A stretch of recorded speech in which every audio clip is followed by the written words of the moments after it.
Hello, everyone. It's been a while since I've done a podcast, so I'm back. So this session, I want to talk about, well, over the next few sessions, actually, I want to talk about a book you might have heard. It's a very well-known book called Seven Habits of Highly Effective People. It was written by Stephen Covey, and I originally thought this book, I sort of been avoiding it because I thought, oh, well, this is just for business people and how to be more effective in your business relationships. But after reading it, I was pleasantly surprised because it turns out this really isn't about just the business world, even though the business world is all abuzz with this book. It really is a book about just your life in general and how to be more effective in your life. And I think from Covey's perspective, it's the hope is that you will find more happiness in your life. So, and in the book, he even admits, and people who are experts in Stephen Covey said these are actually not his ideas. He just codified them in a book and became known for them. So I'm going to start the presentation here, and then we'll go through it. So just to reiterate, this is more than just a book for business people. This you can apply this to basically every aspect of your life. And then he talks about he starts off with something called the Pygmalion effect. And what it is that performance tends to match what the expectations of that performance is. So this is good in terms of managers, of course. The more you expect of your people, the more they'll deliver. The less you expect, the less they'll deliver. But we can also turn this inward. And if you expect more from yourself, then you'll find that you're more effective in life and that you're really happier in life. So um, so then he starts off the book discussing the contrast between what he calls the character ethic and the personality ethic, right? So he defines the character ethic as, and I quote, basic principles of effective living, and people can only experience true success and enduring happiness as they learn and integrate these principles. I'm assuming he means the seven habits into their basic character. The personality ethic he calls secondary traits. These are basically skills that we learn to interact with other people. So, to give you an example, there's this concept of mirroring.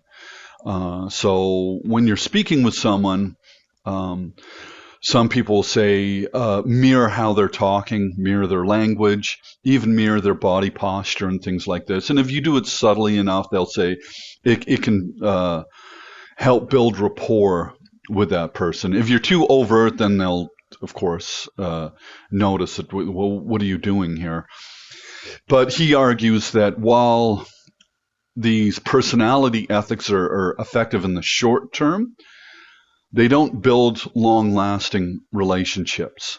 So, and I guess after saying that, you really have to determine, okay, well, what is the level of relationship I want with this person? So, like, I mean, if you're buying groceries or doing shopping or someone, I mean, it's a shallow interaction, you know. Hand the cashier your stuff. She or he swipes all the stuff, gives you a bag, and off you walk away with it. We don't have to get that deep into it. So then he talks into this idea of paradigms or maps. He calls them maps. So to me, I would describe it as basically it's the lens through which we view the world, right? So it's we have maps of the way we think things should operate in the world. However, that's contrasted with the maps of the way things actually are. But the way we think the world should operate is very ingrained because those paradigms are built up over a lifetime. So hence, they're very difficult to break. That's why I think a book like Atomic Habits is a very good thing, because habits are truly difficult to break, and it's difficult to build good habits. right? So, but once you can do that, you can create a paradigm shift and then, in essence, operate more effectively in the world.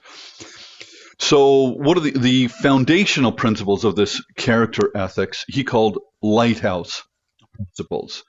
So, it's fairness, integrity and honesty, human dignity, service to others and community, quality and excellence, potential, growth, and then in parentheses, he called growth, he defines growth as releasing potential, patience, nurturance, and encouragement. And as you read through this list, you can see this is just not, um, you can't, it's just not for only for business. You can apply these principles really throughout every aspect of your life, including business.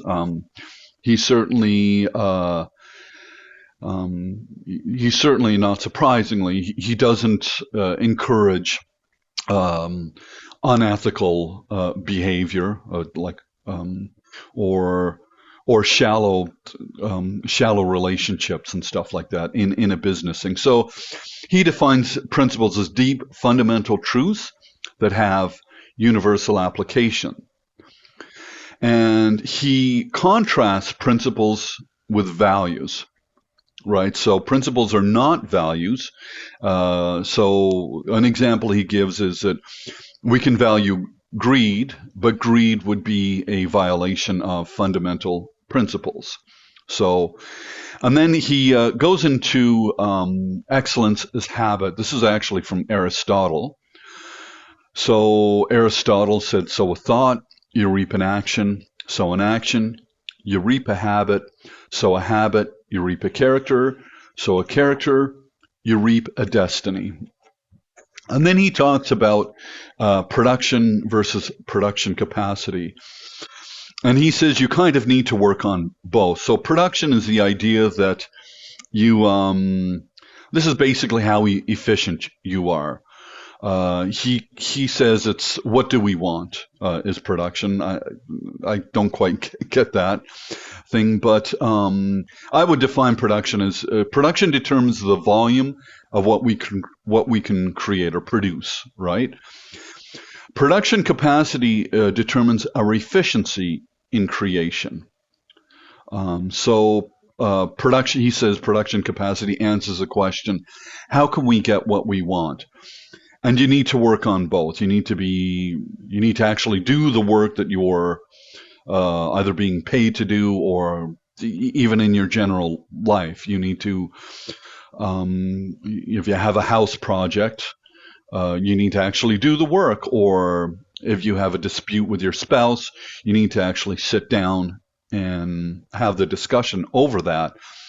However, production capacity is the skills that you apply indirectly, I guess, those skills that you build to make you more effective when you have a task at hand. So an idea of production capacity would be like, let's say you have some housework to do. Production capacity would be watching some YouTube and saying, well, how can I most effectively do that?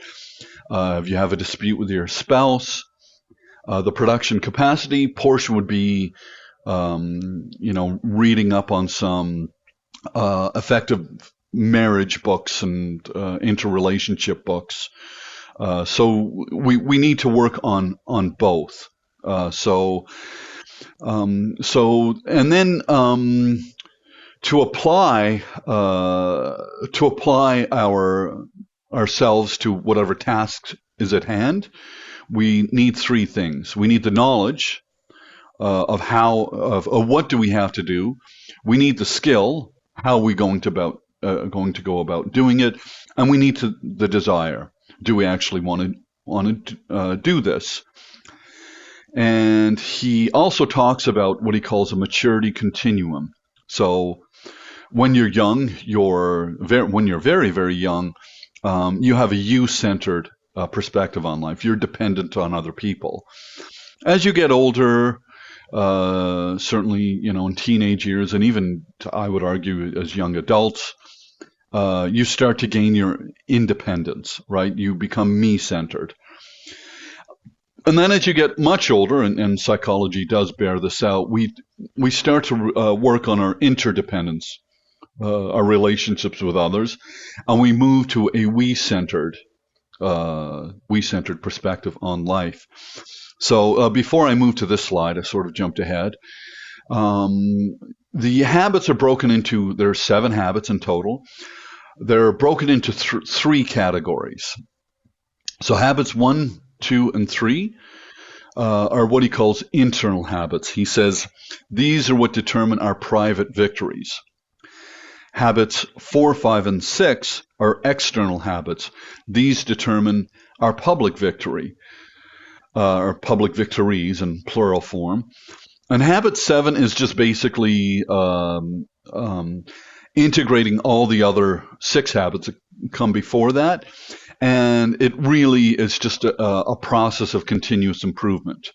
So, and then he contrasts this with, and then this will become, as I go through each habit, this is going to sound more, make a lot more sense. So the first thing that we don't want to do, of course, we don't want to be ineffective, is react, right? So he defines reactivity as people who blame everyone and everything for what happens in their life, right? The second thing is begin with nothing in mind, or what was the term he used? Squat. Begin with squat in mind. I prefer the term nothing. So that means don't plan or don't set goals. The other thing too is put first things last. Procrastinate and tend to unimportant things first. So if, put things off, look at your phone, watch a movie, and then only deal with things that become emergencies or become urgent. And then the fourth ineffective habit, of course, is think, win, lose. Right? Look at the world as your gain is always someone else's loss, and your loss is always someone else's gain. The fifth habit is seek first to talk and then pretend. Right? So, and I'm sure I have had interactions with people like this. I'm sure you have too, where people don't listen. They're just focusing on what they're going to say next. And usually, to me, my barometer is if what's coming out of their mouth is completely incongruent with what came just before that, that person wasn't listening to you. They were just thinking, They were just thinking, okay, well, what am I going to say? What do I want to say as soon as this person shuts up, right? So, and then the sixth is be an island, do everything yourself. That goes back to that interdependence. So he really encourages people to focus on that interdependence thing. And then habit 7, that continuous improvement thing, is just if you follow all the 6 ineffective habits that come before this, you're going to burn yourself out. But those 6 habits are basically what you're doing here is you're following the path of least resistance, which I would say is a very fair statement. If you want to apply the 7 habits of effective living, or 7 habits of effective people, it does take work. And this also makes me think of the term or phrase, I guess you'd call it, is that anything worthwhile to have in life always comes with a bit of effort and struggle, right? Easy things are usually not worth. I don't want to say not worth having. They're fine. I mean, if you want, but and it reminds me of a meme that I saw on Instagram where it said, everything's going to be hard in life. Being in debt is hard. Saving is hard. Choose which hard you want to do. There was another one that sticks with me is being unhealthy and overweight is hard. Eating healthy and exercising is hard. Choose which hard you want to do. And there were other ones. Those are just the two that I can only remember. So definitely. And again, like with, I recommend. I got a lot out of this book, so I recommend you take a look at it and read it. I certainly. And this is definitely a book, and he starts out the book like this: is that this is not a book you read and then you put down and leave. This is really a book that you want to apply, or you have to apply these principles in your life, and then it's a book you want to pick up every. I'd say, well, I don't want to prescribe any how often you should pick it up, but definitely pick it up once in a while and reread it, because it's great information in there. So the next one I'm going to do, not in this video, but I'm going to create another video on just dealing with the first habit, which is called Be Proactive. And then, so what I'm going to do is just do a video for each of the 7 habits, just because otherwise, if I were to do it all in one video, it would just be ridiculously long, and I would get tired. And you would get tired of listening. So, and the other thing too is that while he does describe them as cumulative and synergistic, it is something that you can actually focus on each one individually also. So I wouldn't say that each habit you can treat it as an island, although you really have to involve all 7 habits. So thank you for listening, and I hope you found this useful. And if you did, certainly it helps me if you hit that like button and subscribe to the channel. That way, again, if it takes me some time before I can get a video out, you'll get notified when that happens. So I appreciate it, and thanks for listening, and take care.